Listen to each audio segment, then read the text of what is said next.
Good health insurance doesn't have to be expensive. At Ambetter from Sunshine Health, our plans are better for your budget.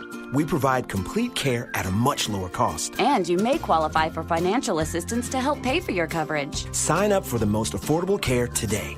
Call 1-844-FL-BETTER. That's 1-844-FLBETTER. Ambetter from Sunshine Health is insured by Celtic Insurance Company. This is a solicitation for insurance.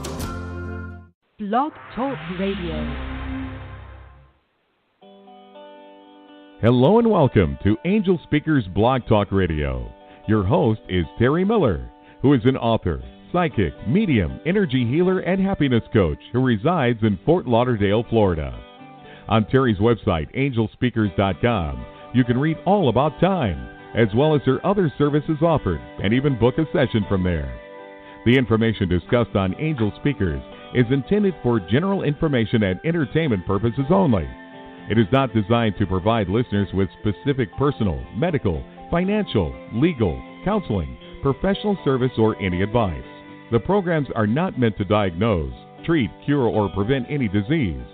Individuals with health problems should always consult their healthcare provider for professional medical advice, medications, or treatments. The views expressed by show hosts or their guests are their own and shall not be construed in any way as advice from Angel Speakers. No liability, explicit or implied, shall be extended to Angel Speakers or the show hosts whose words and or opinions appear from or on this broadcast. To connect by phone, dial 929-477-1899. If you have called in and want to participate by being on the air with our hosts, press the 1 on your phone. We encourage participation from the chat room as well. Now, here's your host and founder of Angel Speakers, Terry Miller.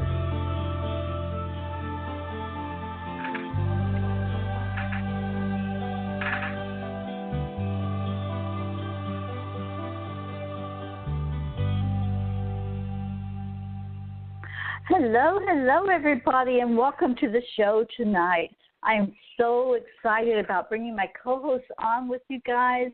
But first, I want to share with you that tomorrow night at 8 p.m., Brandy Mullen will be with me as the co-host, and Brandy will bring intuitive messages to you from our spirit guides and our wonderful angels. So tune in tomorrow night at 8 p.m. for that. And I want to share also that every day, if you're on Facebook, every day at 5 p.m. Eastern Time, I am on there on Facebook Live doing a gratitude happy hour. We don't go for the whole hour. We just call it happy hour because of the time that it falls in. But come on and share some gratitude with me every day at 5. Tell me who you're grateful for, and I'll tell you who I'm grateful for every day and who's going in my gratitude phase.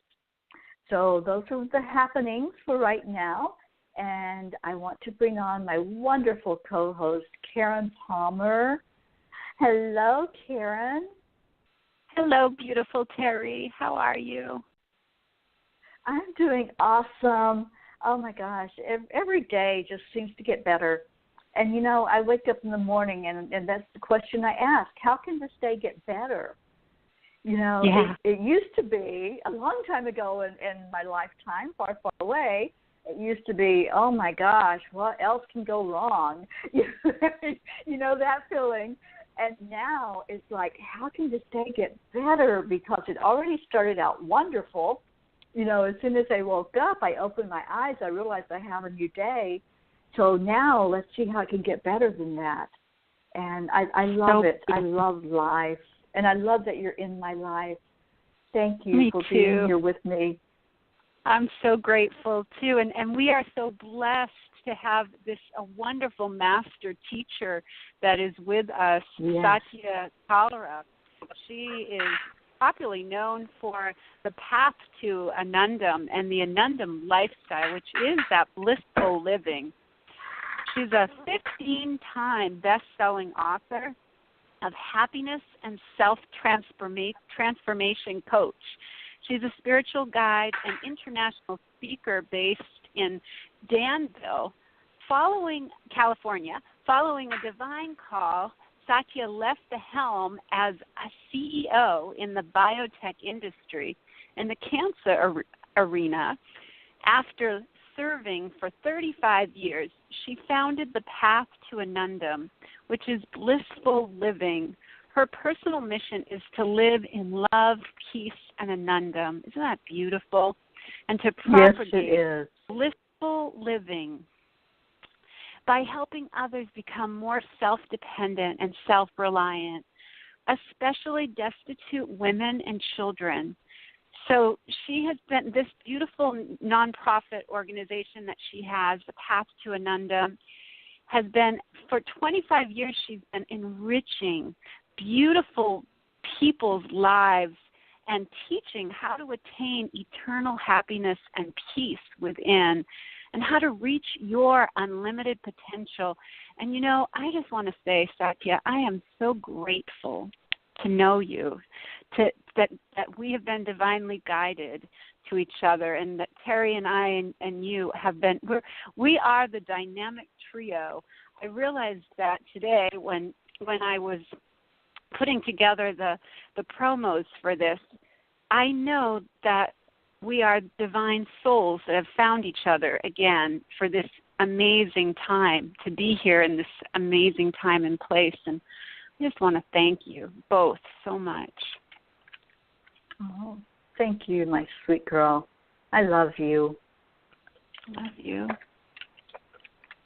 And Satya is with us. Hello, Satya. Hello and namaste to all of you. I bow down to divinity within you. The divine light in me honors the divine light in you. And namaste to all of you, both of you, and also to our dear listeners.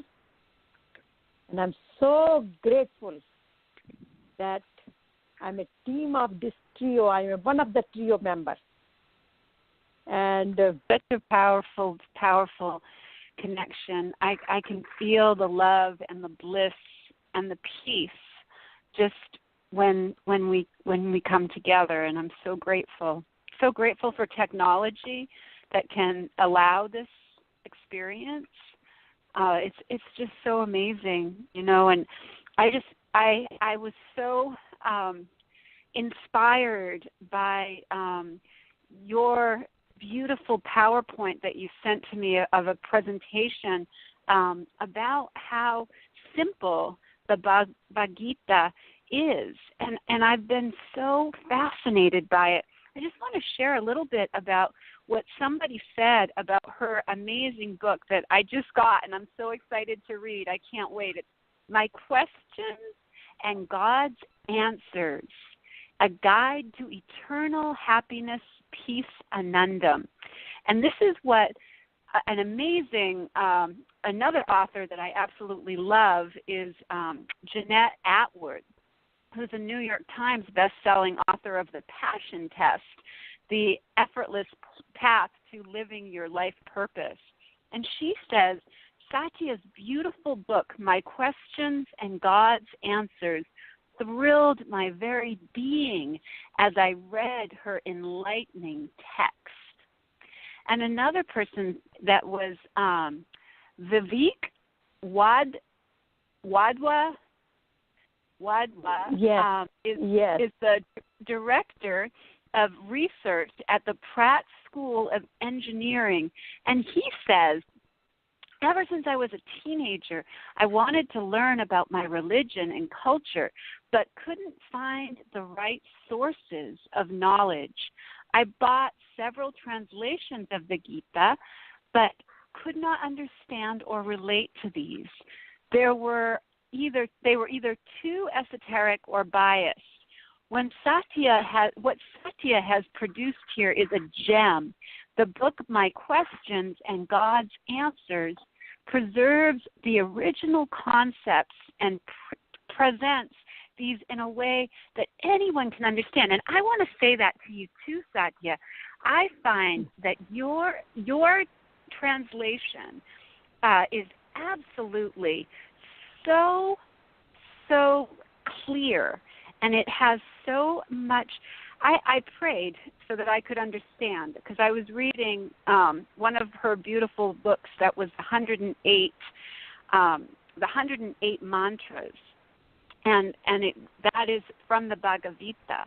And it is so inspiring. And I encourage you guys to go to the Path to Anandam and get these books, because these books they're priceless. They are so important. And so I wanted to just kind of go into asking you a couple questions about how did you find a way to translate, to make this so simple for us to be able to understand? I had the same question for myself. Yes. Because I even didn't know what I was doing. I just, I brought the Bhagavad Gita to America in 1969. Wow. I tried when I first came to Chicago. And I tried to read so many times, and I just could not understand. And in 1993, I met one of the guru, Swami Hariharji Maharaj, who was the founder of Gita Ashram in Delhi. And then he founded another beautiful place in Jodhpur, Gita Dham. And he asked me to read Bhagavad Gita because I went to see him. I was going through a very difficult time of my life, my health, physical problems, relationship problems, social problems, you name it. Because when one thing comes, it doesn't come alone. It brings a whole team to pour on our heads. And one thing goes wrong, many things go wrong at one time. And I went to just see him, and I just sitting next to him. I didn't say anything. I just do my pranam, and he looked at me, and I am sure he figured out that I was in some difficulty because he got those wipes from my body. And he said, I should read Bhagavad Gita. I don't understand. Lord Krishna sometimes says, do this, other time he says, do differently, and it's so confusing. And he said, just read 3 verses a day or less, but just read every day. And it is good that if you read it at night before going to bed, because the messages what you read or what we read, they manifest at night. Mm-hmm. So I start reading it, and I say, that's what Bhagavad Gita is all about. Because prior to that, I was meditating, I was seeing, I was drawing, I was writing. And Bhagavad Gita assured me that whatever I am feeling or going through my own transformation through meditation is reassurance to me. So I start reading little by little, and then when he told me, I read so many other commentaries on Bhagavad Gita. I've read more than 50 commentaries on Bhagavad Gita. I tried to learn Sanskrit because I felt that would help me more. And the more I read, the more I felt like somebody had written a book about my emotions. And I start going deeper and deeper and deeper. And all of a sudden, light bulb went on. But I had no plan to do this, what I had done. I had just left the biotechnology world, and I didn't know what I was doing.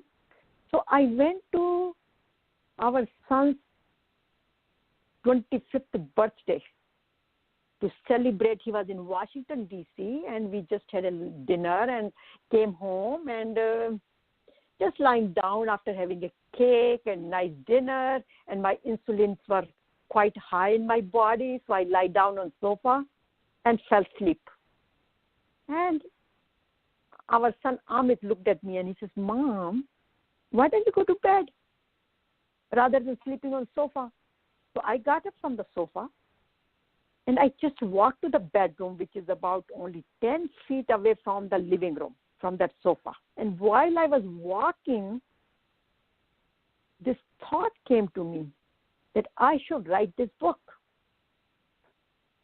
And instead of going to bed, I had a desktop, a desk over there, and my laptop was there, and I sat there and I was writing the book whole night.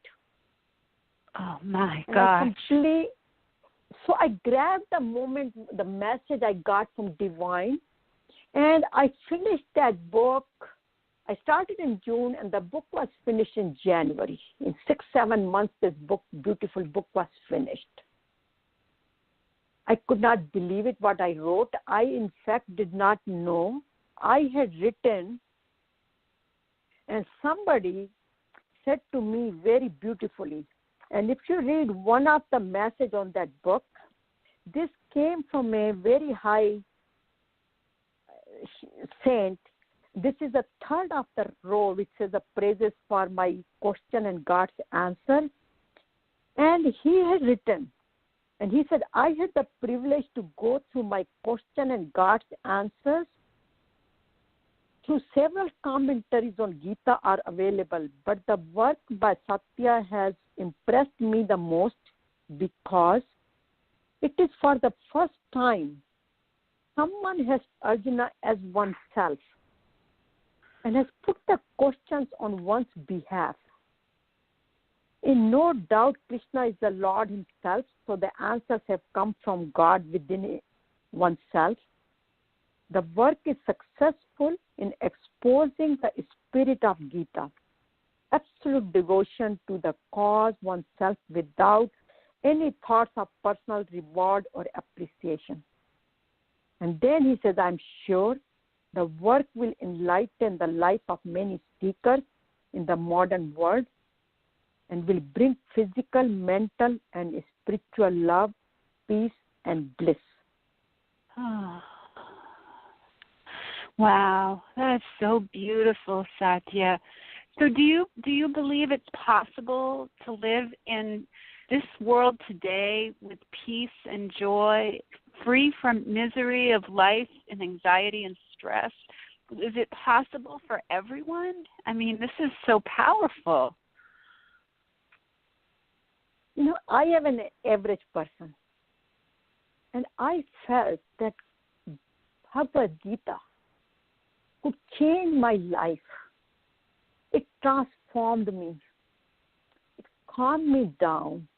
It made me almost like an anger-free, worry-free person, anxiety-free person, and more compassionate and more loving, more forgiving, more thankful to this universe, and more, you name it. It totally transformed me, and it also changed the direction of my life. It gave me the purpose of my life, that why am I here on this universe? So if I could be transformed, anybody could transform. Because to me, Gita is that vehicle, or I even call it a boat, which took me from miseries and pains to Anandam. So whoever dives in it, because what Gita does, it teaches us what to do and what not to do. Mm-hmm. Where to go, where not to go, what to speak, what to say, what not to say, what to hear, how to think, how to live this life in this universe, how to keep my life more balanced.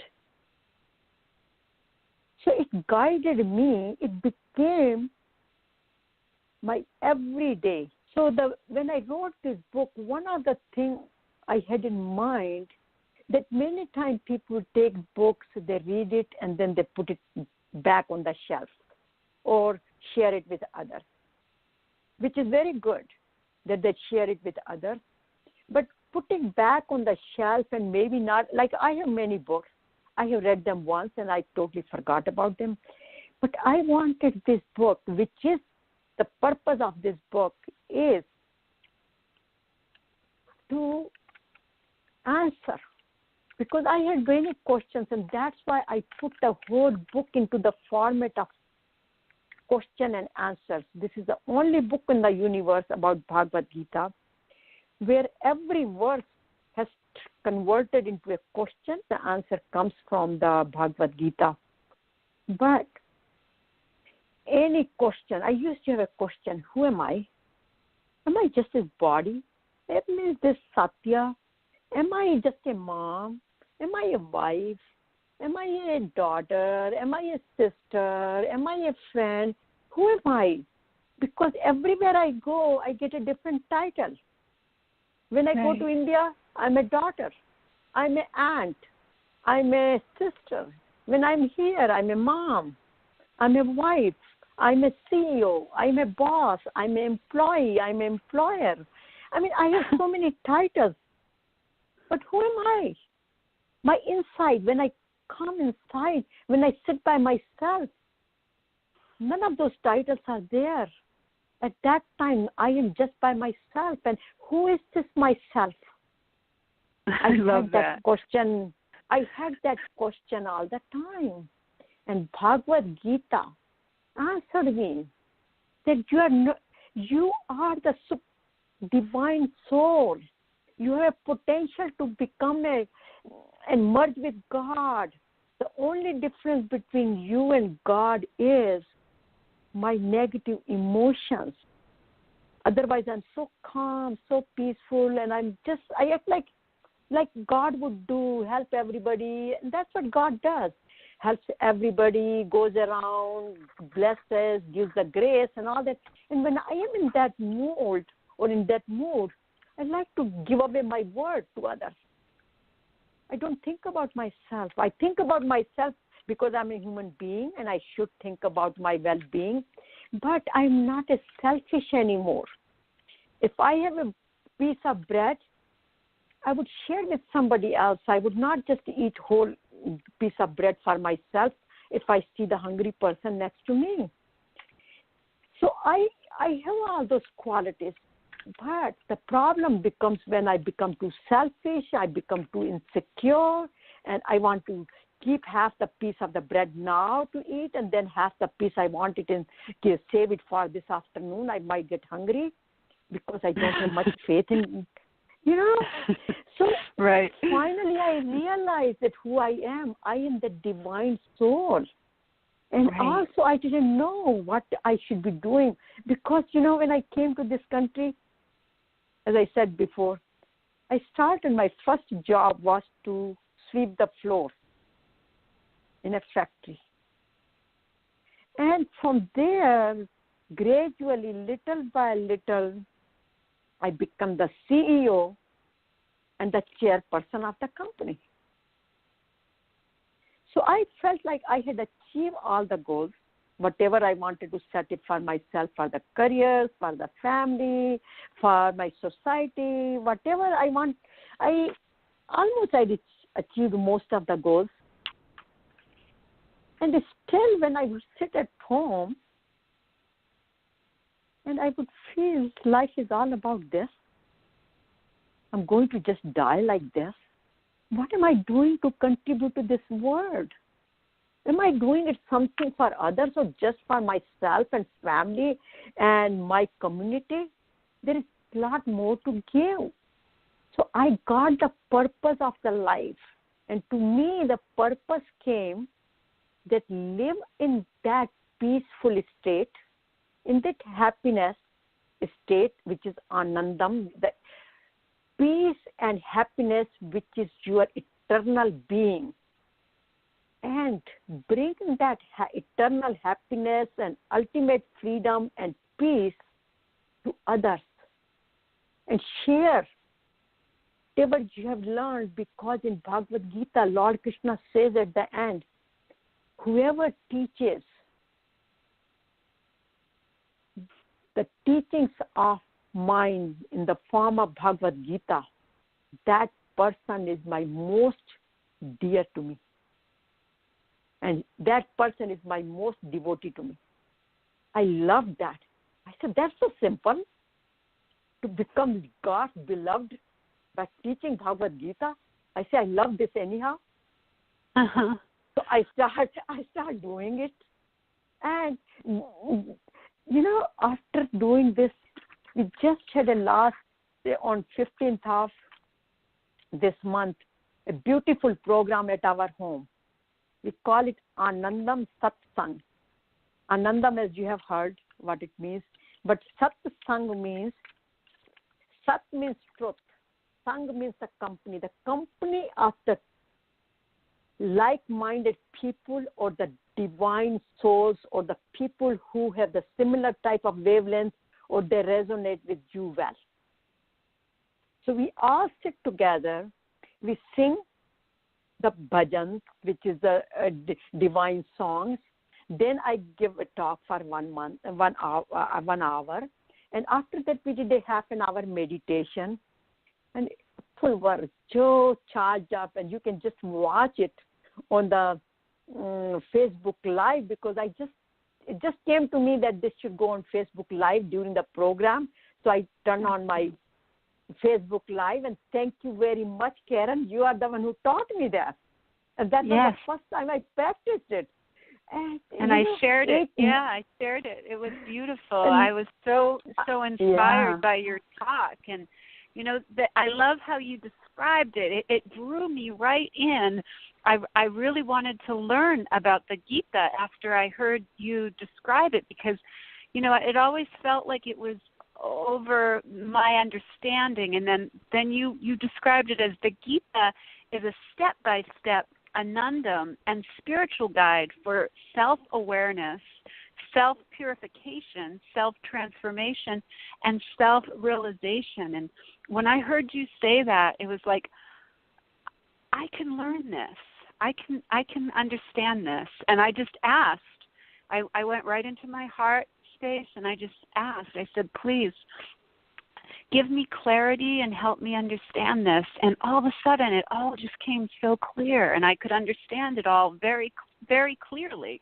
So I really am so grateful, because I've tried reading the Bhagavad Gita, and I have never been able to understand it until I met you. So thank you so much.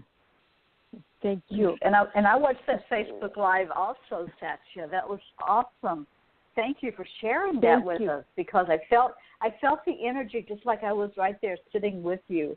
And I just remembered, you know, just meeting you out in Salt Lake City and that beautiful meditation that you did for us. And it was that same type of energy when you were doing the meditation. So thank you again for all of that. And I want to let you know, please keep doing Facebook Live. We love your Facebook Live. Please keep doing that. Please do. And Satya, we do have a caller with the hand raised that wants to talk to you. Can we go to the caller that has a question or a comment? Okay, I'm going to put area code 931 on the air with us. Hello. Hello, Terry. And thank you, Satya, for your knowledge and sharing all that you do. I have read parts of the Bhagavad Gita. I resonate very much with Hindu culture and Indian mantras and such, and it's just awesome to hear your take and your understanding and the richness of the energy and the divine heart that I can feel that beats within you while you talk. I love it. I am just in love with this. Thank you so much. Thank you. So going back, so Bhagavad Gita has 700 verses, and it has 24,447 words. Wow. And it has 18 chapters. Each chapter is called yoga. And yoga here has a little bit different meaning. The yoga means union within ourselves, the union of body, mind, and spirit, to the ultimate union with the supreme power. And here the 18 chapters have the 18 different paths to go within ourselves and unite with ourselves. So yoga is not just that we bend backward and forward and touch our toes, and that's what mainly in the Western what the yoga has been until now. And now it is going to the different direction where people are also doing some breathing exercises with it and meditation, because that is also a part of yoga, because yoga has 8 limbs of it, and the asana or the physical exercises which most of the people are familiar with it, and they think it is yoga is a physical fitness, but that fitness part is only one element of those 8 steps. But in Bhagavad Gita, which has the 18 chapters, 18 ways of yoga, and that's why Lord Krishna is called the Yogeshwar, the Lord of Yoga. And each chapter, so each chapter has a different way of dealing with life and ultimately feeling your eternal peace and happiness. So it starts with people know about Bhagavad Gita is the 3 yogas: Karma Yoga, Bhakti Yoga, Jnana Yoga, which means Karma Yoga means action yoga. And most of the people who are like more active and or in young age, like I would say up to 50, or I would say up to whatever, even I feel like I'm as young as before, even though I'm beyond 50, but it is for very active people. But it also considered to be the mid-40s or up to 40s, and that is the age when people do a lot of action. And then the Bhakti Yoga or the Devotion Yoga, I call it a emotion yoga. That is more like a love and devotion, and it is mainly for the emotional people, because love involves emotions, and it's more like a right mind function. And that's why women are known to be more involved with the Bhakti Yoga, and men are more involved with the action yoga. But the Jnana Yoga or the Wisdom Yoga, which is more involved with sitting and meditation, and it is called that it is for the more introverted people, where you go deeper inside through meditation and totally connect with yourself. So where your body and mind and spirit is all aligned with each other. So I call this as a 3H. Head, 1H. Second head, H is head, hand, and the third H is heart. So it is the connection of head, hand, and heart. However, all these 3 yogas must be practiced together. And I can give you an example. If I'm driving a car, I need to put the action. I have to sit behind the wheels to drive it. But I have to have a knowledge of driving, skills of driving, which is a part of the knowledge yoga. But when I'm driving, I should be driving with the good attitude coming from my heart, and not because I have to drive it and I'm grouchy about it. And then when I'm grouchy and I'm driving, what would happen? I might get into accident because my attitude is so bad. But when I'm driving with love and compassion, with my full attention and all that, I'm going to be a good driver, and I have a better chance of reaching at my destination safely. So all these 3 yogas must be practiced. However, the very first chapter of Bhagavad Gita, it starts with despondency yoga, or we call it Vishad yoga. And there is a beautiful story behind it. And the story is, actually, by the way, the Bhagavad Gita is a part of the epic which is called Mahabharata, which has 100,000 verses. And Gita has 700 verses out of that. And this is the story of two brothers. The younger brother, his name was Dhritarashtra, who was blind, and the older brother, whose name was Pandu. And Dhritarashtra was blind, but the Pandu, who was the elder brother, died. And according to the legacy, the older brother is always a king. So Pandu here, who was the king, died. So now, by default, the blind brother Dhritarashtra becomes the king. Now, Dhritarashtra had 100 wicked sons. You'll be wondering, how could those be 100 sons? Who could have 100 sons? But there was some, I saw the movie, how it happened. They did some cloning. Now we call it cloning in this world. Now in the scientific language, there is a cloning of cells, stem cells and all that.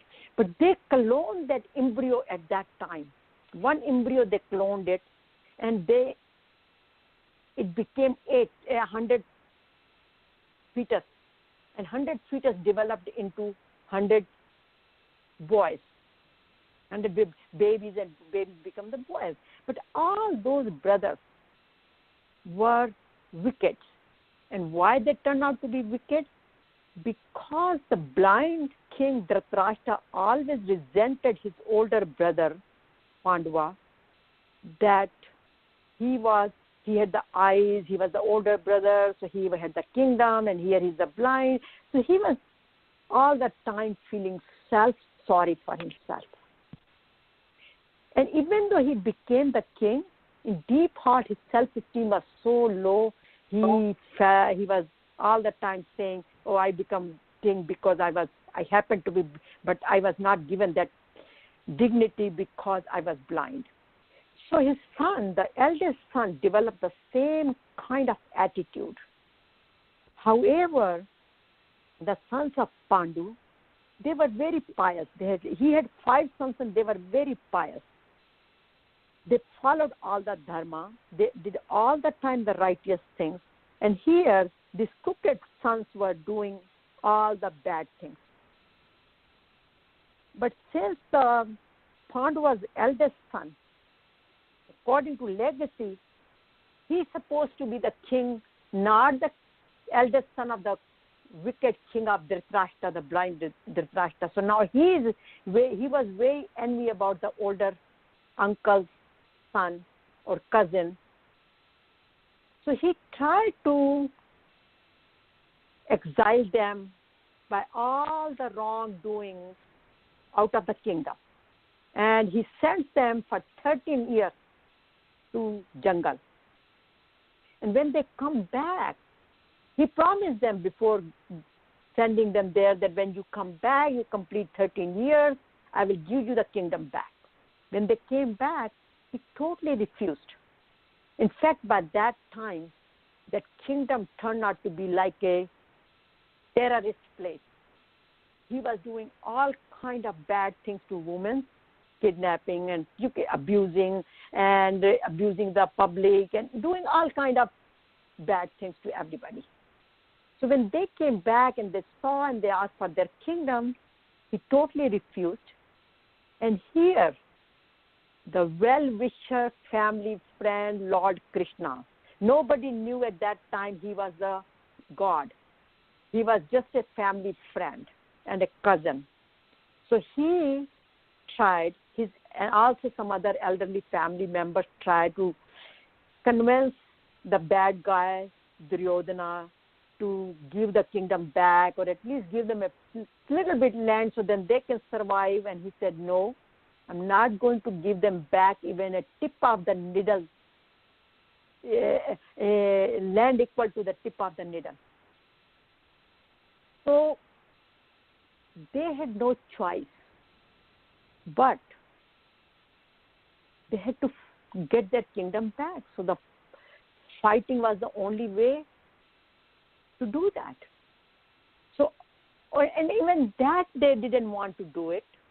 But Lord Krishna says, no, You got to protect this world. You don't want to set the wrong example in this universe to just let this bad guys take over. So you have to go and demand your share. So they did, but finally, they had no choice but to fight.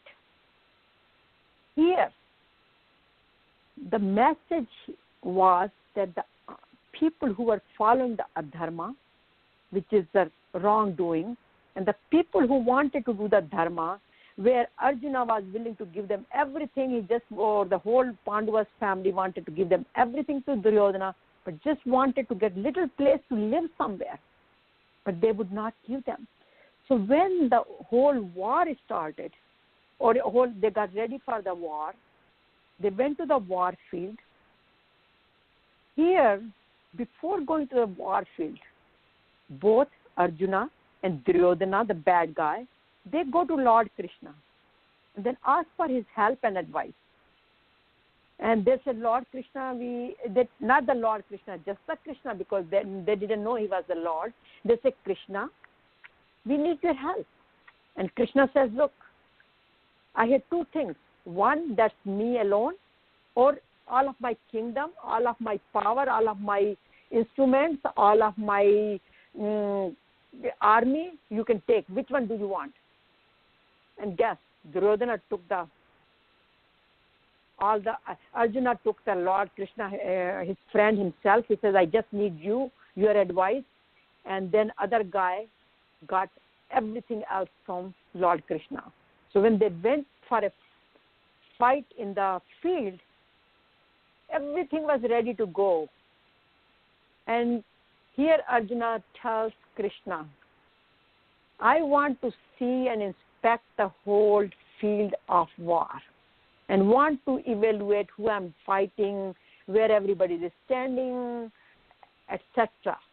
When he goes and looks at those people, the opposite party, and he sees his grandfather is there who raised him, his teacher was there who taught him how to fight and how to be skillful in your life, and all the wisdom he got, and he saw all the relatives and everybody on that side. He freaked out.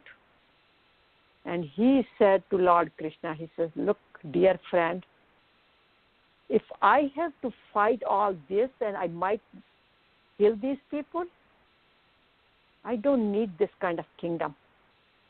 I just want to give everything back, let them have it, and I'm going to Himalayas just to sit and meditate and be with my God. And Lord Krishna says, you as a Arjuna, who is a warrior, who is known as a protector of the society, must protect the society. You are not fighting for yourself. You are here protecting the universe from the bad people. And if you run away, what would happen to all of these good people who are suffering because of these devils? And he says, no, I want to go in Himalayas and I pray. And Lord Krishna says, prayers cannot be answered. Your prayers cannot be answered, and your meditation cannot be done, because unless you fulfill the responsibilities of your daily life, you cannot be peaceful and you cannot meditate. So Lord Krishna took him step by step, where the first yoga, the first chapter is called the despondency, where Arjuna became so disheartened. His body was shaking. He could not even stand anymore. And he is begging Lord Krishna to guide him. So that it is a yoga, it is a despondency chapter, but it becomes the yoga of despondency, which means when we are in difficult situation, and if we go within ourselves or go with some divine company and try to solve the problem in a very amicably way, that itself will become the yoga. So here, when we are in difficult situation, rather than crying, or going on alcohol or drugs on it, but go to our wise people to get some wisdom or some counselors who have experience, and they bring us on the right path. This is, we call it the happy living. Even though we are in the path of depression, but when we get out of depression through the proper means, that is the union of body, mind, and spirit, because then we feel good about it. We don't feel guilty about it. So this is the beauty of the very first chapter. And then each chapter guides us. But the three main yogas, karma yoga, as I said, it teaches us how to live in this universe, not just for ourselves, but we should live here, take care of ourselves, our family, our society, but we should not limit ourselves to any region or religion, but we should have a global interest, and we should do the action which is beneficiary for all. In other words, if I open a factory and if it is giving some pollution to the environment, and I am making money with selling those products, but I am still polluting the environment, I am not practicing the karma yoga. I am being very selfish. And Lord Krishna does not approve those.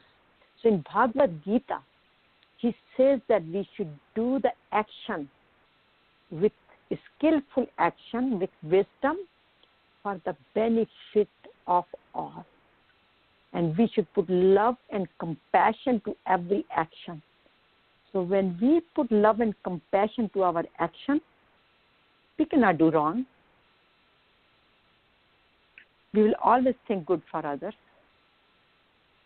So that is the beauty of karma yoga. That's so beautiful. So there is another yoga which is called the bhakti yoga. So go ahead, Karen, you had a question or you had some comment. I was just going to ask you, how do people that are, dealing with grief, people who have grief in their life, what is something that you would suggest? Would the Gita help them if they have grief? Many different types, because grief is emotions. Right. And depending on what kind of grief. Well, that they lost a loved one. Yeah, that is a big one. So when someone loses their loved ones, then Bhagavad Gita takes us beautifully how to get out of that grief or how to go through that grief, and gradually what to do about it. Arjuna was very concerned that during this war, he will or he might kill some of his loved ones. And he doesn't want to do that. And that's where Lord Krishna explains him that and gives him the wisdom that what is death? What is this body? Because death goes to the body, not to the soul. And we are the divine soul. We are not just body who lives. This divine soul is bigger than the body. And sometimes this body has to go. For example, I can give you. And Lord Krishna says in Bhagavad Gita that I am also in death. And when I used to read that, how could God be in death? Because death is such an awful thing to experience, or we see people going through it. How could God be in death? And Lord Krishna explains in Bhagavad Gita, and he says, I am in death. And I just did not understand that. And then last year, my brother, who was only 69, developed a cancer, and in few weeks, he became so ill, so sick. And by looking at him and all that, we felt so sorry, and we kept begging the doctor that please heal him, please give him some better medication, please do the chemo, do this, do that. And doctor says there is nothing he could do about it. It's a terminal cancer. His whole body is filled with cancer. And he was in coma. He was just, couldn't revive him. And finally we start praying to God that God, heal him. And if healing is not possible in this situation, please take him. So when he finally left his body, then I understood that God, he died, but God gave him the relief from this miseries so he could go to the better body. So according to Lord Krishna, what is death? And he says that death is nothing but it is an interval between two bodies. And death is the ultimate reality of life, where soul never dies, but the body dies. But we as a human being, when some loved ones leaves, this philosophy is beyond at that time to understand, because we are so emotionally attached. And Lord Krishna takes us over and over and over, and he says the one who is born is going to die. Maybe not today, someday. We all came in this universe with return ticket. It's just that we do not know which station we are going to get off. But we are in the train of life with the return ticket. We have to get off. So the Lord Krishna says how to go beyond the grief, whether we want, we don't want. We have to face the situation. But here, he says that by crying more, by missing that person more, which we do, which is okay to go through emotions, but the more we do it, we make the journey of that individual, the soul journey of that person, very difficult to go beyond. So we have to let this soul go free, and we have to deal with our emotions. But how we can deal it, because that person when leaves, that person has given us a lot of gifts in our life. And we should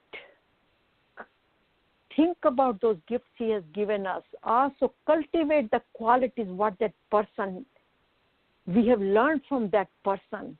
And also if that person has some projects, humanitarian projects, we should merge into those projects and we should carry on with those projects. I had my friend who lost about 26-year-old son. And when he passed away, my friend was, for several years, she was such a difficult situation. But she always used to call me and ask me, do you know where my son would be now, where his soul would be now? And I used to go in deep meditation and kind of discuss, and got the messages. And I dedicated one book to her son.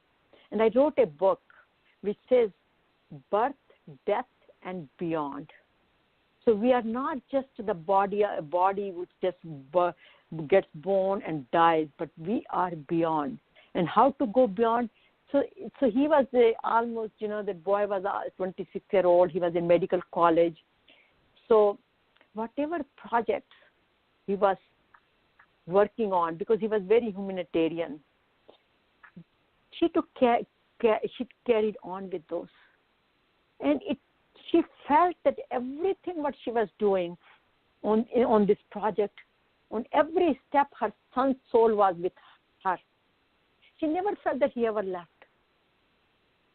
So when we are in grief, those souls, angels, and pure souls become angels, and those angels are always with us. We are never alone. So there are many ways to deal with those griefs. And also, we should also think about at that time that what am I going to do in my life? Because someday I'm going to die also. So I should also do the things which makes a difference in this universe, and that's the time the purpose of life becomes very, very important. So we should carry on with our purpose of life, and we should also, Bhagavad Gita says, that we should make a best use of our body, not abuse it with alcohol or drugs or abusing somebody or criticizing other people and hurting other people. But we should always make a best use of our body to and do humanitarian things, the good, support the good causes, become an activist, and do the good things for our family and for our body. And we should also not abuse our mind by putting a lot of negativity in our mind. And we should basically try to do the things what God is doing. In other words, God has created this universe, and we should also help to make this creation a better place to live for all, not just for ourselves and our children, but for future generations to come. So Bhagavad Gita basically teaches us, I call it codes of ethics. And why I call the codes of ethics? Because my book, my question and God's answers, now it is in almost all the Ivy universities, libraries. But it has been used in the undergraduate classes. And one of the undergraduate course in UC Berkeley in California, that's where they use my book over there. Then there was another university in Marin County here, Dominican University. There they use my book. In fact, every time they use my book in the Bay Area, they called me as a speaker to speak to the class because they were using my book. And it felt so good that when people just read the book and they're smiling and they're asking questions and the questions are being answered in that book, it just feels good about it. So it always feels good to me that I'm so thankful to God for giving me that opportunity or that thought, because I felt that book, whatever I was putting those questions, I literally became the Arjuna myself. For those 6-7 months when I was writing the book, I was so engrossed in it that if you had ever asked me what was my name is Arjuna. Because I was just living in that consciousness, because I was asking all the questions and Lord Krishna was answering. So I felt so blessed, and I felt like this book actually, it's not that I have written it or I have done it. I think Lord Krishna himself wrote that book, and I was so fortunate that he used this body and these hands to just write it. And by the way, I tell you, I have never been an author. I have never written anything. I have never written poems. And when I write these books and this, all of a sudden the poems come, the songs come, the Lord messages come, and also the invitations come for me to go and speak to different places, wherever God wants me to, wherever people need this message, I just go and deliver the message. And also, when I'm talking to people in the business arena, I practice the teachings of Bhagavad Gita. But I don't mention too much about name of Bhagavad Gita because everybody does not understand that. And also in the corporate world, we are very careful not to use any names of the religious scriptures and things like that. But I have been practicing the teachings of Bhagavad Gita for many, many, many years of my life now. That's so beautiful, Satya. And I feel like I understand it a lot better just from what little you told us tonight. And the beauty of this book is that this, as I said, it is all question and answers. And since I have a background, I was a trainer also to my sales department, sales and marketing department in the company. I was a business development person. And also, I was on the customer service, so I knew what the customers want. And I always put myself in that situation that if I need to know this, what is the best way for me to understand? Because I am a very visual person. So I have a lot of graphics in this book,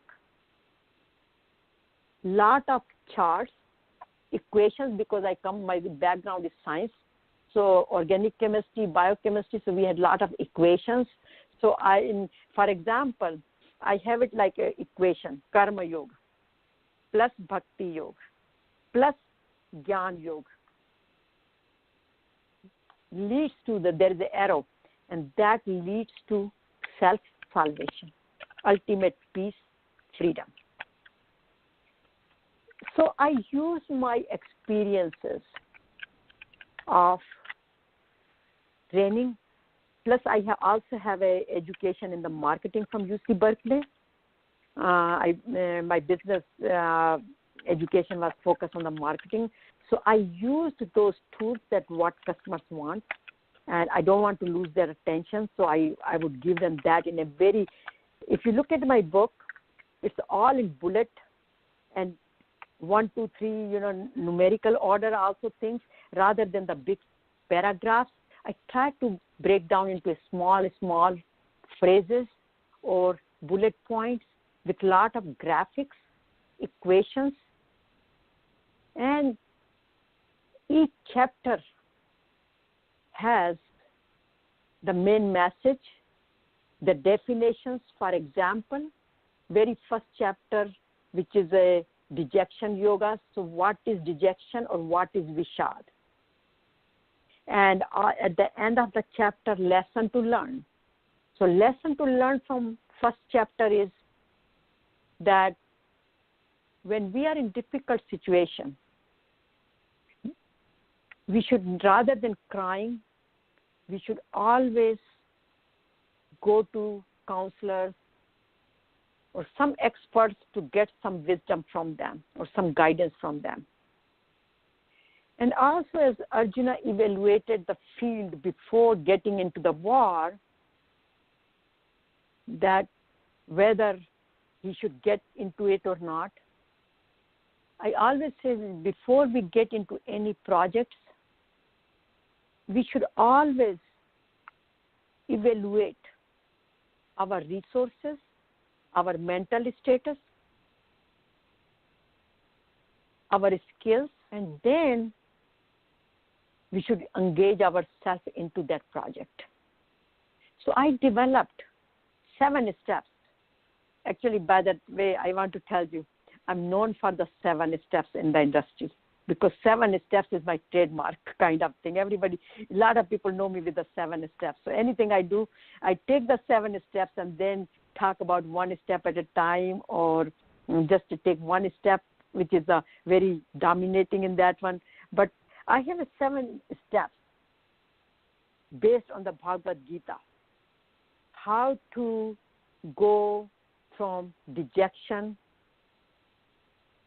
to eternal happiness and peace, how to transform yourself, how to bring the awareness, like Arjuna became aware that he could not fight anymore. His body he cannot even stand anymore. His body was flushed with toxins.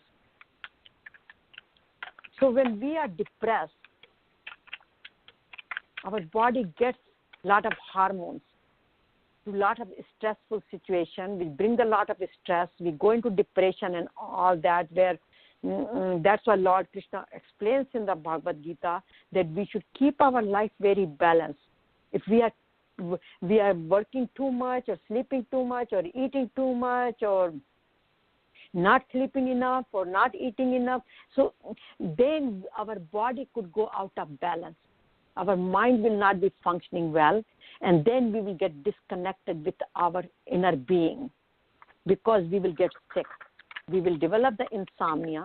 We might have a blood pressure, develop the immune deficiency diseases because all these negative chemicals in the body eat up our immune system. So we could develop cancer, asthma, etc. So all those things I talk about in my book, that we must keep our body balanced. So Lord Krishna says over and over, we must focus on self, our lower self, which is this Satya. Body is lower self. Higher self is my true being. So whenever this true being of Satya becomes at the lower level, in other words, has a lot of negative emotions, then I have to live very self-disciplined life. And in that self-disciplined life, He gives us the tools. So when we get into our lower self, which we all do, I mean in real world, from morning to evening, there are many moments in life where we feel low or we feel like, why did I do this? Why can't I do this? I mean, we start questioning ourselves. We start and some phone calls come which we do not like, and some people say things to us which we do not like, or sometimes we say certain things to others which we feel guilty about it. So all those things bring us to our lower level, which means we are not very happy, we are not in Anandam. And when we are not in Anandam, means we are at some degree of lower self or dejection, then Lord Krishna gives us the tools to uplift ourselves to our true being. And He emphasizes, He says that in our subconscious mind, we store a lot of negativity, and He gives us the tools, our subconscious mind. And how we do it? We have to live in the consciousness of goodness. We have to, which is called goodness or godliness. To me, the difference between God and good, as I think I had mentioned before also, is goodness leads to godliness. And goodness have two O's, G-O-O-D. And God has only one O, G-O-D. So when these two O's merge together, it becomes God. So what are those two O's? Those two O's are our negative emotions, our selfishness. So when we balance those things and merge together for the benefit of the whole universe, including ourselves, then we are living in a God consciousness. God consciousness is not living in God consciousness does not mean that we have to just sit and meditate and pray all the time and do our rosary and sit in the temples or churches or whatever our belief system or our place of prayers are, but it means the universe which God has created, we should practice that goodness. In other words, and use our body for the good purposes, our hand for the good purposes, our eyes to see goodness, our ears to hear good, our mouth to speak good and eat good. When we practice all this goodness, Lord Krishna calls it in Bhagavad Gita, this is the sattvic, goodness or the path of light or path of goodness. So when people sometimes ask me a question and they ask, is it difficult to practice spirituality? They say, we don't have time. We work morning to evening. When we come home, we have many responsibilities. I don't have a time to practice spirituality. I cannot be spiritual. I don't have time to be for these practices. And the simple answer from Bhagavad Gita is, spirituality is no different. We just have to have a proper lifestyle. We are living anyhow. We have a lifestyle. Just have to fine-tune our lifestyle and do the thing righteously, which bring more peace in the world, bring more abundance in the world, bring more prosperity in the world, and more happiness in the world. But we have to start from us. We have to feel happy, prosperous, abundance, peaceful. Once I have that, then I can share with others, with my family members, with my neighbors, with my siblings, with my community, and the whole world. But first I have to develop it. So that's where Lord Krishna tells Arjuna, you have to first come to the balance of your mind. You have to recognize that you are not just the body.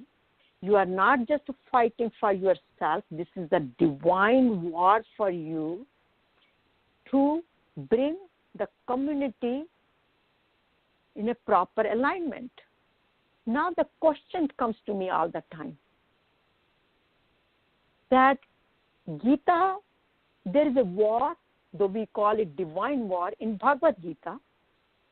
And what is the difference between the war now? Terrorists are also doing it on the name of Allah. I don't know whether you have heard that question or not, but I hear that question many times. Because every time they do something, they say we have done it on jihad, we have done it on name of Allah and all that, which is kind of a sad thing, which is bringing a bad name to the whole Islam. But people ask me, how do you differentiate? And I said the difference is here. The war, the divine war in Bhagavad Gita is to establish the goodness for the whole universe, regardless of caste, creed, color, or region, religion. We are all one. Lord Krishna says over and over, we are all came from the one source. We are all the light. We have the only one. We are all came from the supreme soul, supreme universal mind, where we are here in a body, then we are individuals. But we have the one source. So whatever we do, doesn't matter which religion it is, or even people are atheists, or they do not believe in any religion. There is still, everybody comes from the same source. So we have to think for the well-being of the whole universe, where the terrorists are thinking about only their narrow community or their own, they live in their ignorance.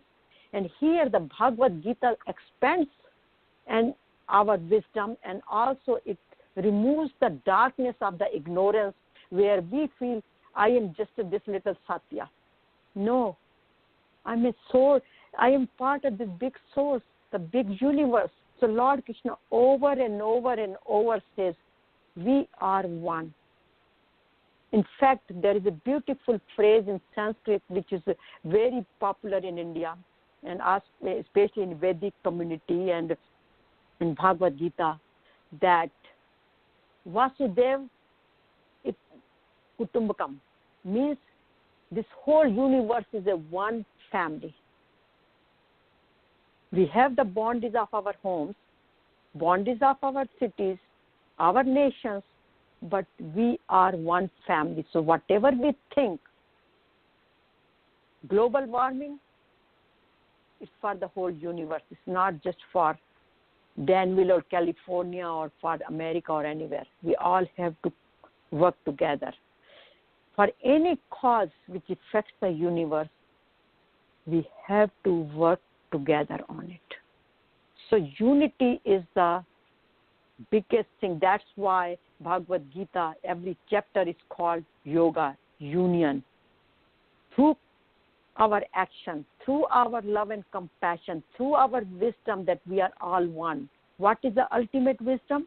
From according to Bhagavad Gita, we are all one and we came from a one source. So the oneness is the biggest teaching of Bhagavad Gita. And how to feel that oneness, that's what Bhagavad Gita has 18 chapters. In fact, one of the poem I had, go ahead. Oh, I was going to say, what would you say are the major obstacles for the path to self-realization? What do you feel would be those major obstacles for people who are listening and who would like to experience self-realization? Our selfishness is the biggest obstacle. Me, me, me. Mine, mine, mine. I am this. I have this title. I have my ego. Ego is the biggest barrier here. Ego gives the birth to selfishness. And what is ego? Insecurity. If I'm insecure, like I give an example, if I'm insecure and I have enough meal for myself, but I have some hungry people sitting next to me, and I'm eating and saving the rest of the food for tonight or for the later meal. And so this is a selfish. And although the hungry people are sitting and watching me and eating, why can't I share them? Because I'm insecure. I'm thinking about eating later on. Why can't I share it? This is a selfishness. That's causing the poverty, right? The greed and the envy and the me, and people who have so much and not sharing what they have, right? And also we want greed. Greed is the biggest obstacle. Greed is worldly desires. I want to have this. Today I have this Honda car. Okay, now the person or I kind of, or whoever, I just look at it and my neighbor got Mercedes. My other neighbor has BMW. My other neighbor has Ferrari. How come I have a Honda? Okay, so now I want a Mercedes. Okay, I want a bigger car. I have a smaller home, but my friends live in a better neighborhood. I want to have those. I want to go and move to a better neighborhood because it feel very insecure. Myself is, basically feeling very inferior from them. So I want more and more. So now I did get the Mercedes. Okay. So now after the Mercedes, my other neighbor got the Ferrari. So now I want a Ferrari. So, okay, no, but also now I got a Ferrari. Wow. I'm happy, right? I should be happy. Oh, but my next door neighbor got a helicopter. So now I want a helicopter. So what am I doing? Of course, getting helicopter, Ferraris, is nothing wrong with that. We should work hard and get it, but we should work in a proper manner rather than stabbing other people. Sometimes we do the wrong things to stab other people to get higher on the ladder. So those kind of wrongdoing. So sometimes the corruption, like stealing, and that has become the American way. That has that has become business, and that's like considered good business is. To push your way up on the ladder, and that's why I think that we have gotten so out of balance. What brings us the miseries in our life? Me? Like look at it even in the family life. Many times, what causes a divorce? I do more than my husband does less, or my spouse does less, or my partner does less, and I bring more money, that person, or I do more, or me all the time, or my kids. You can go at any level, any cause of all the problem is we are not grateful to what God has given us. We are always demanding more desires, more demanding, and being not understanding other people, but demanding from other people, expecting more, accepting less. We develop so much jealousy. We are not compassionate. We are more jealous. We are more angry than compassionate. We are always discontent.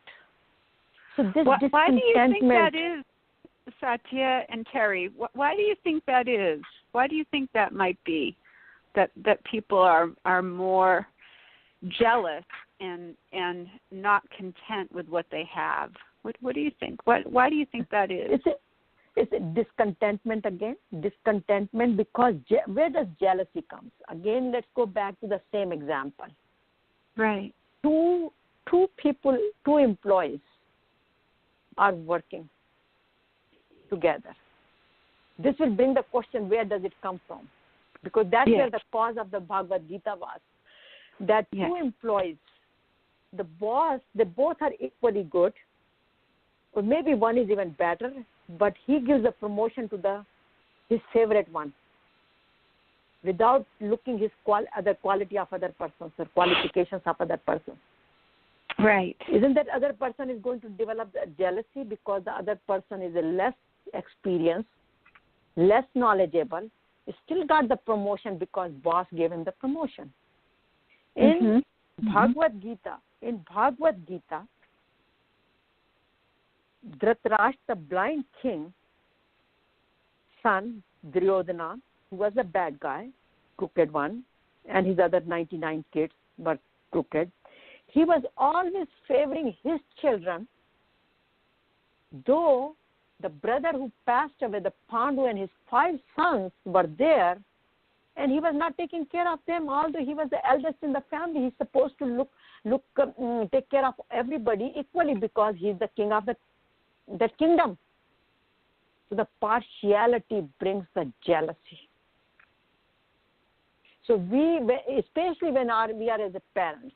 Now let's take a practical example. We as a parent, if we have a kid, and if we become partial or favor one kid versus another kid, the other kid develops the inferiority complex, or the other one develops the superiority complex. And when they grow up, they always kind of grow up with that attitude. And not that attitude doesn't just stop in the family. It goes wherever they go. They carry on that attitude, whether they are at workplace or whether they are in the get married and they're with the other families or the friend circle, wherever they are, or at the workplace, wherever they are. So the partiality is the root cause of all the problems. That's why we parents, or we as an employer, have to be so careful of making the decisions. And Lord Krishna teaches us how to make that decision. That's how when Arjuna said, I cannot fight, he has so many questions. Most of this, Lord Krishna spoke about in 554 verses. Lord Krishna had about 47 questions. And all those are questions, but he answered all those, even though he did not verbally ask, but whatever questions he asked, those questions were not he was asking for himself. It looks like that they were all, as I said, when I was writing this book, I felt like all these questions are my question, not the Lord Krishna, Arjuna's questions. So Bhagavad Gita answers all those, where the jealousy comes from, where the selfishness comes from. Now, where does the selfishness comes from? Our attachment. Think about when I get the Ferrari and I want the helicopter. What happened? I keep thinking about Ferrari all the time. Though my friend had it, my neighbor had it, I didn't have it. Finally, I wanted it. I got it. But suppose if I did not get it, I developed anger, frustration, inferiority complex, jealousy toward my friend who has it. Isn't it all these negative emotions are coming because I wanted that, my attachment to the Ferrari? So Lord Krishna says beautifully in the verse, where I'm going to say it in Sanskrit. Many people might not understand, but basically what it says, I'm going to say it in Sanskrit and then I will explain you in English. It says, Dhyayato Vishan Punsa, Sanga Steshu Upajayate, Sanga Sanjayate Kama, Kama Krodho Vijayate.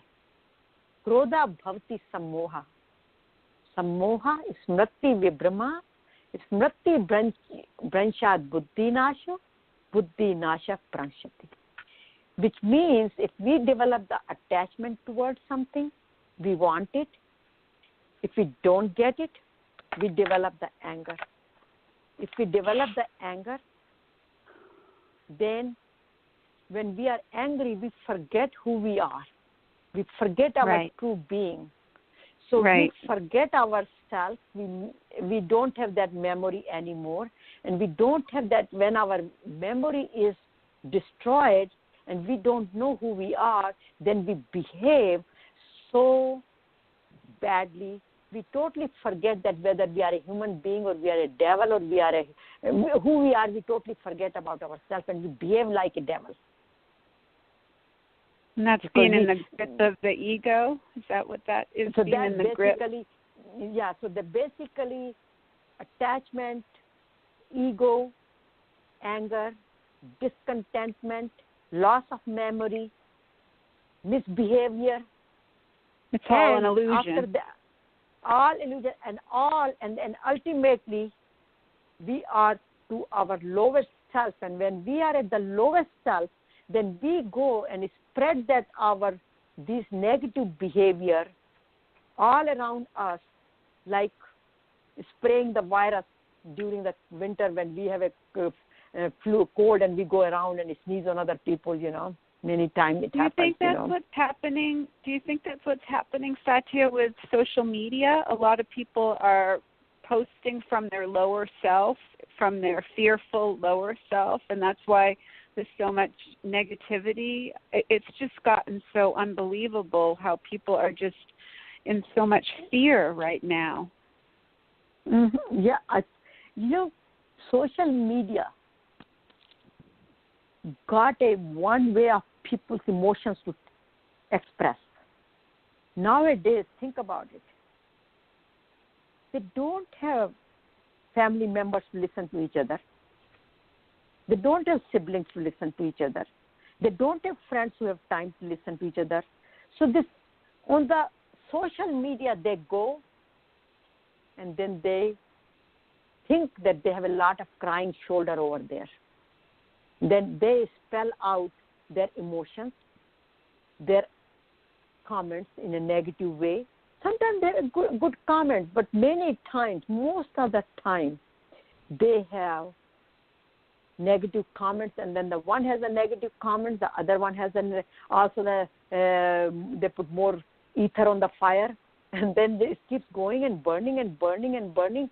And the one example I can give you, the evening of the election, where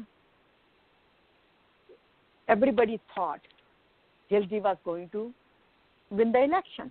In fact, including myself, a lot of people thought, or at least people I knew, a lot of people thought.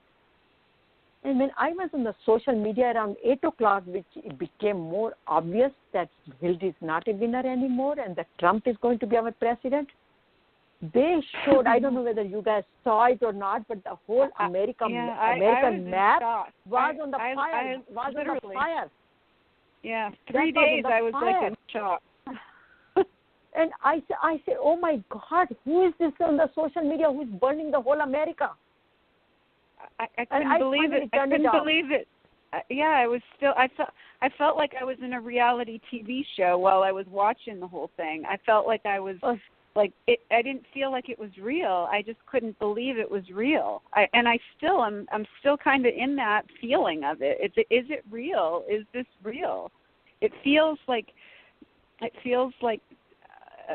we are in this almost illusionary world right now.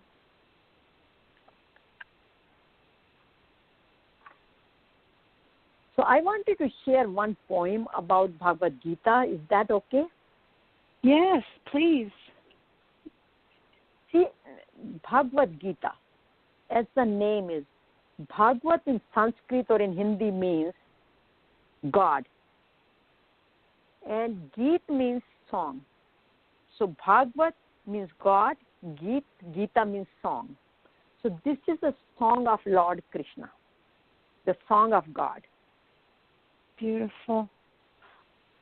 And I have written this. This is a poem that came to me, so I written it. So the Gita is the song of God, sung by Lord Krishna, for us to sing every moment of our life. Gita is a royal road to liberation, guide to the art of right living.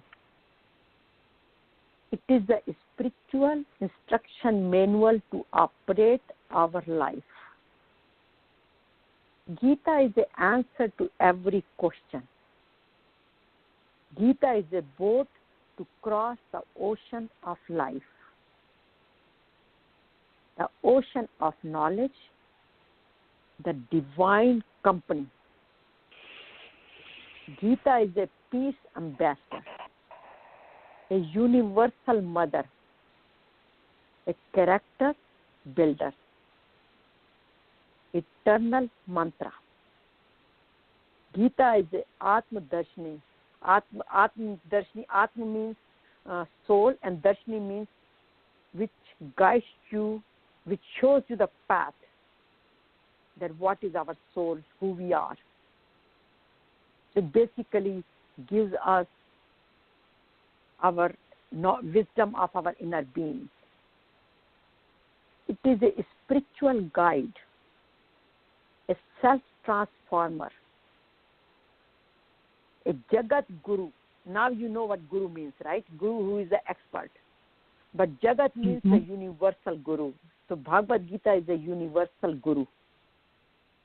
A mirror, a purifier. Gita is the light within. And what it does, and what I have a Gita, what does Gita do? It teaches us the oneness of body, mind, and spirit, oneness of head, heart, and hand, oneness of thought, speech, and action, oneness of karma, bhakti, and jnana yoga, which is the action, emotions, and wisdom yoga. Oneness of external and internal world. This is very important because we live in the external world and we think that external world is separate than the internal world. But Bhagavad Gita bridges the external and eternal world. So it is the oneness of love, peace, and Anandam. And it gives us the freedom from miseries and pain, from depression and delusion, freedom from anger, fear, and guilt, freedom from vices and negative emotions, freedom from attachment and selfish desires, freedom from ego and arrogancy, freedom from stress and worry, freedom from cycle of birth and death, and take us to the ultimate within us, who we are. So Gita basically answers every question of our life, but 5 main questions which I can summarize all the questions of our life, and 5 questions which we all have: who we are, where did I come from, where will I go from here after death, what is the purpose of my life, and how will I attain the purpose of my life, which is the Sat Chit Ananda, which is the true consciousness of eternal being, Anandam.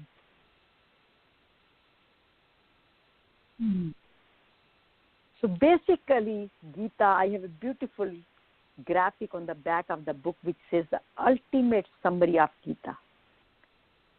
And in one word, what does Gita do?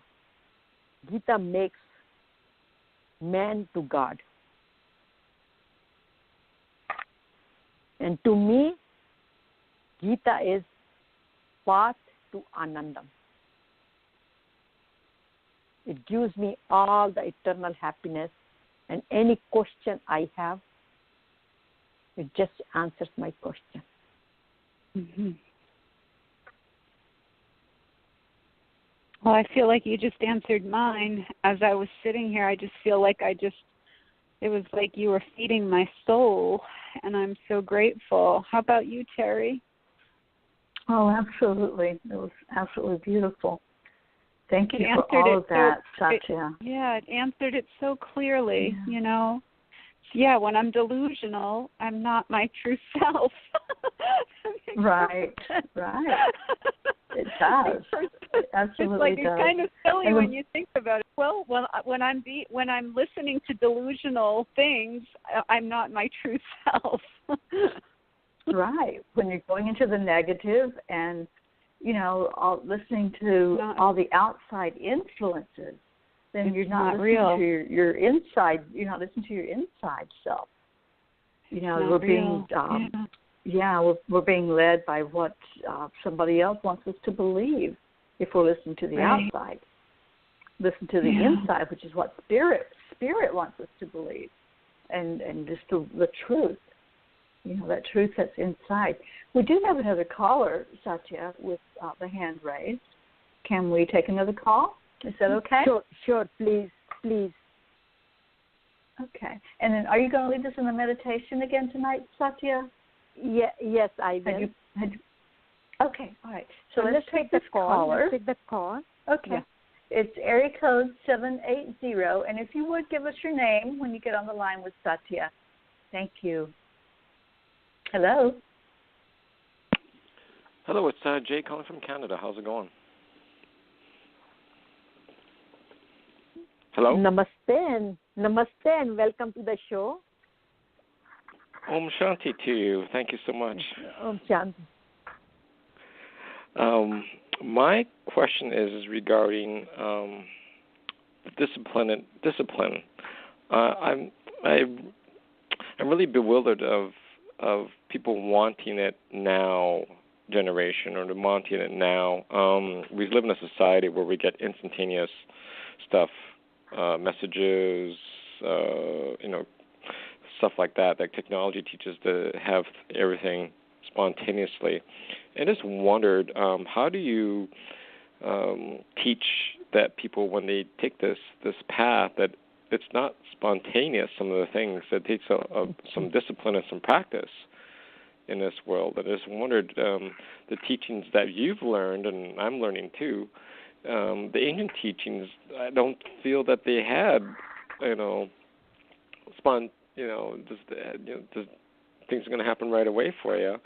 And I just wondered what your thoughts about that in regards to reference to the ancient teachings that you've learned. So I'm going to just read it from Bhagavad Gita on this one. Okay. Because Bhagavad Gita says that self-realization or awakening, once we are awakened, but awakening is one thing, but staying on this path and finally realizing is a very slow process. So little by little, to practice, one gradually attains peace and tranquility of the mind. Because Arjuna asked the question that how could I practice that? He wanted the instant answer. And even though we didn't have a Starbucks and other these instant things, but I think every human nature always wants the instant things. And Gita says spirituality is not a instant; it is a gradual process. And based on that, I have developed a action planner. We call it a Master Action Planner for Blissful Life, which is a 30 days planner, which is on my website, pathtoanandam.org. You can just download it from there. And there it has been given basically the steps. So in the morning when you get up, what you do during the day, and you just take one simple habit you want to transform, or simple something, whatever you want to do, just take one thing at a time, work on it, and then go to the next one. Because the one thing is for Bhagavad Gita, it over and over, it is just for self-improvement. It's not for, I want my husband to improve, I want my children to improve, and I expect them to be different people or improve their life in 30 days or so. No, it is not for them. It is just for me. And Lord Krishna never said even once to Arjuna that you have to do because of Duryodhana is doing this. He said, no, you have to do because you are brought to this world as a warrior to protect the society with your skills, and you have to do what you need to do. So you have to come out of your negative emotions, these delusions, and get up, and now you fulfill your responsibility. So all self-improvement, self-transformation is for us, and we have to be patient. It is not a instant, but it is a slow and gradual process. I hope that answers your question. Yes, it does. And if I can ask a second question, please, is that okay? Yes, please. My second question, I find that I'm learning a 4,000-year-old, I would call it ancient technology. I'm learning Kala Tantra yoga, or Kala Tantra teachings. And what's really interesting, it really kind of blew my mind, is that because these teachings are passed on and really haven't been known from teacher to student and teacher to student for thousands of years, when I'm learning from my teacher and the wisdom that she shares, is that there's a lot of distortions that come from the east to the west, and they get North Americanized or put in some sort of thing where some of it's just like, I don't know, made up for this Western environment. And I find that it's not really the truth. It's just something that, North Americans understand. I just wonder what your thoughts about that is. Is it okay for them to do it, or should the teachings be still intact? I just wonder what your thoughts about that is. Let me understand your question, because I'm not very clear on your question. Could you repeat your question again? Well, why are the teachings, ancient teachings of the East, especially from India, they're not as pure. They're North Americanized. They're made into like a Western, something the Westerns can understand. Where, for example, chakras, we have colors for them now instead of like maybe what was it before, sound and Sanskrit and petals. And and there's different yogas and stuff that are just bizarre. There's a boxing yoga now. Like, why? So is this your question, is that why those teachings are not as simple as it could have been? Yeah. Or why did they? That's the question. Okay, very good question. These teachings have been downloaded. When these rishis meditate for long time, then they get this information from the Supreme, and then they download it. And then somebody writes it, or they ask somebody to write it, or even they write it, they have been translated. So what happens? The spiritual language and the layperson's language is very different. And I can share you my own experience. I had written one book which is called Yoga Beyond Asana, the complete guide for blissful life. And when I went to this yoga conference, which is always March 1st to March 7th, I went to India on 4th of February, sitting in my meditation, and the message I'm getting that I have to write a book, this particular book. Why? Because when I go to this conference, and that conference is mainly, I would say 99.9% people are attended by the Western world or by the foreigners, not Indians. And the people who think that they are the best yogi and yoginis are the ones who can touch their toes more, they can bend more, etc. Basically, it was considered to be a physical exercise. And the message was coming to me that I have to write that yoga is not just a physical exercise, but it is a complete guide for blissful life. So now, on February 4th, in India, because I just landed in India, I'm in meditation, I'm getting the message that I have to write this book. Now, I had only 20 days because February 24th, I was going to go to Bank of Ganges, and I had a whole week of talks on Bhagavad Gita. And I had to prepare for that. But the push was so hard, I had to get up from the meditation. I went on my laptop, and I literally in 15 minutes downloaded 30 points for the book. So when I downloaded those, now those points are in a spiritual language. I have to put those points into form of book into a lay person's language. And it's not easy, but with God's grace, since I was so merged and the message was coming from divine, in a week and a half, I finished the book. And then, of course, I had to design it. I didn't know any designer there. I didn't know any publisher there. But all was aligned for me. And when I left that place where I was in Hyderabad on 20th or 22nd of February to Ganges, I had the book in my hand.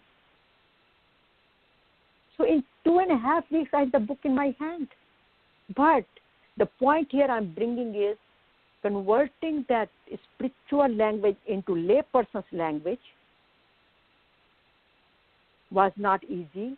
Also, this information was downloaded long time ago. Like you said, 400,000 years ago.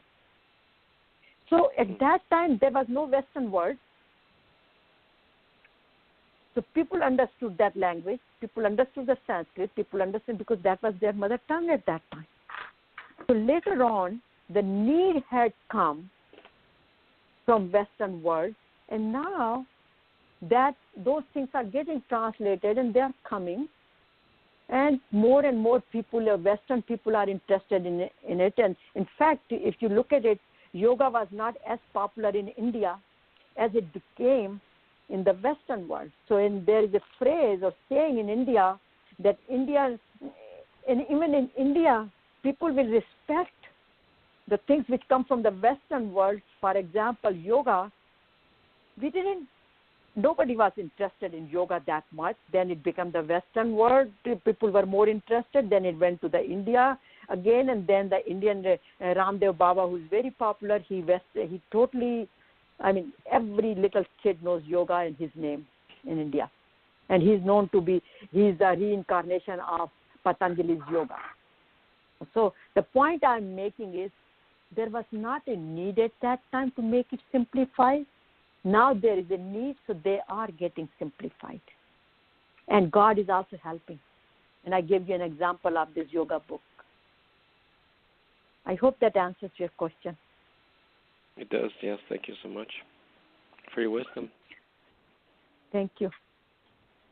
Thank you, Jay, for calling in tonight and for listening and being a loyal supporter. Yeah, I just want to say, Jay, also, I just want to say it's Karen, Jay. I just want to say her book, Beyond the Asanas, is so simple, and she makes it so clear. And I really highly recommend you go to pathtoanandam.org and get that book, because it's really life-changing for somebody. And I've been teaching Kundalini Yoga, and I've been studying yoga for over 20 years, and it is so enlightening. I highly recommend it. And all of my books are on Amazon, available on the Kindle as well as the hard covers and the soft covers, and they're all bestsellers. So you can get it from Amazon as well. Just put it on, go under my name, Satya Kalra, and you will find my books there. Yes, so I'll definitely look for that. Thank you so much. Thank you, Jay. You have a wonderful night. Thank you, Jay. Those were great questions. Thank you so much. Yes, they were. Thank you, You're welcome. Jay. Keep in touch. Keep in touch. Yes, Om Namah Shivaya. Show we will talk more about these things. So we need your input and questions from you. You have very intelligent questions, very good questions, which many people have it but may not be asking it. But I'm glad that you asked those questions. Yes, Om Namah Shivaya. Om Namah Shivaya. So can we sit and do 5-minute meditation or 10 minutes? How much time do we have? We have 7 minutes left. 7? Yeah. 7 minutes? Yes. Okay, so we will have a very short meditation today. So okay, thank you, Jay, for being here. So let's sit straight, very comfortably, in any position you like.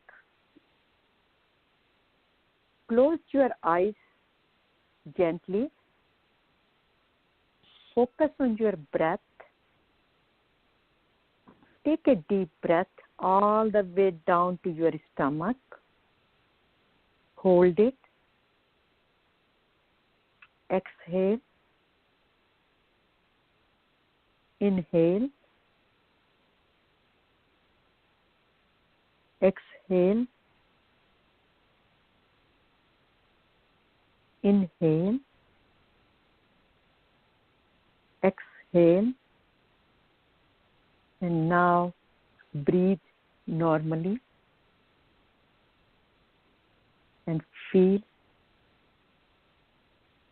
the pure oxygen going from your nostrils,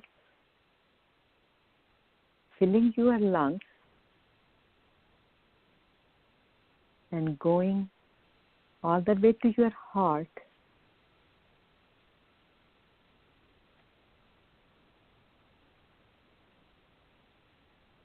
And cultivating the pure energy, touching every cell of the body, every DNA of the body,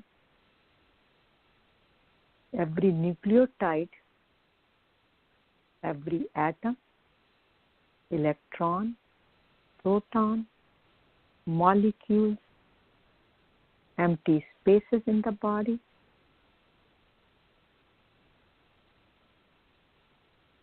And healing the entire body.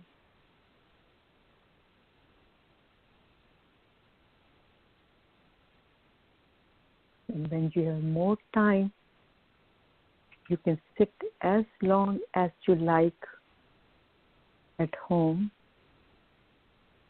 and follow your breath.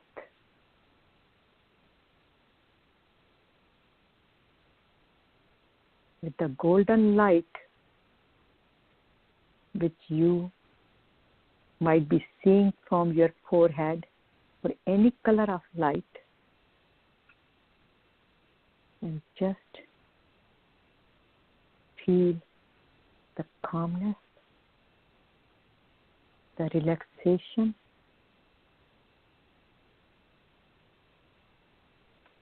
and blessing of your inner being from Almighty.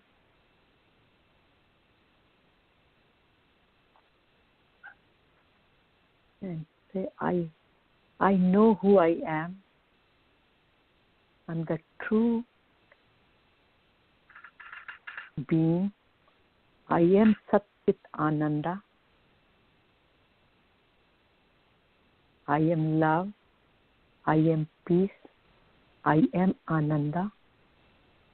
And so is everybody else. Love, peace, Anandam. Om Shanti, Shanti, Shanti. Peace for my body, peace for my mind, and peace for the universe. May God bless all. Thank you very much for being a part of cultivating this Anandamai healing energy, pure energy, and sharing with all of us. Thank you for being a part of the show, and please visit www.ptaus.org,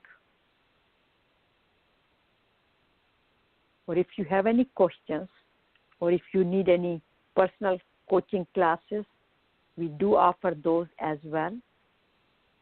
And our books are available at Amazon, and whatever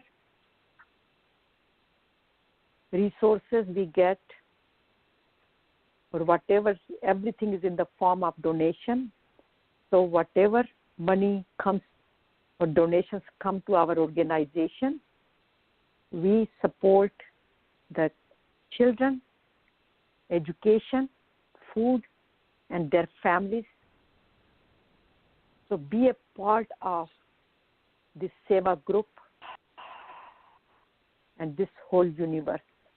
Thank you, thank you, thank you.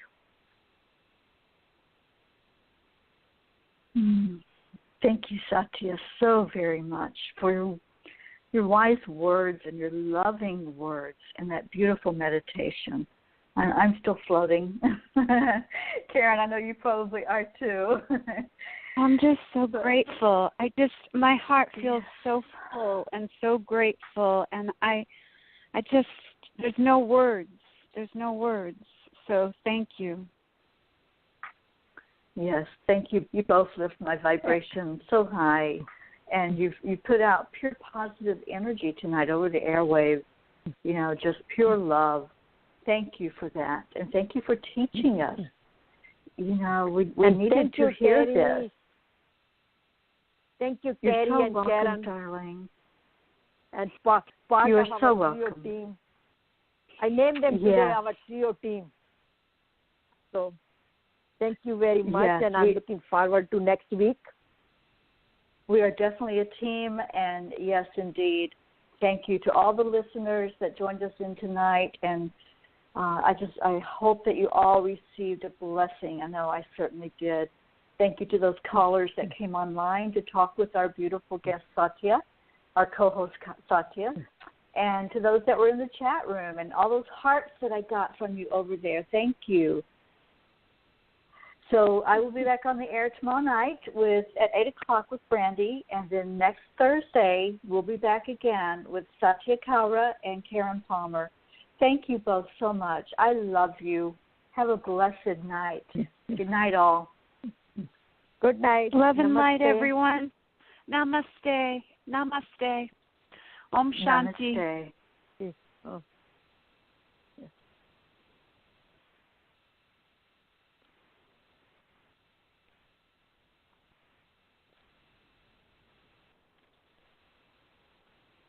Your time to get health insurance is running out, but Ambetter from Sunshine Health has you covered. The last day to sign up for a health insurance plan is January 31st, so you need to sign up for Ambetter from Sunshine Health today. Ambetter from Sunshine Health offers better coverage at a better price. Sign up now. Call 1-844-FL-BETTER today. That's 1-844-FL-BETTER. Ambetter from Sunshine Health is insured by Celtic Insurance Company. This is a solicitation for insurance.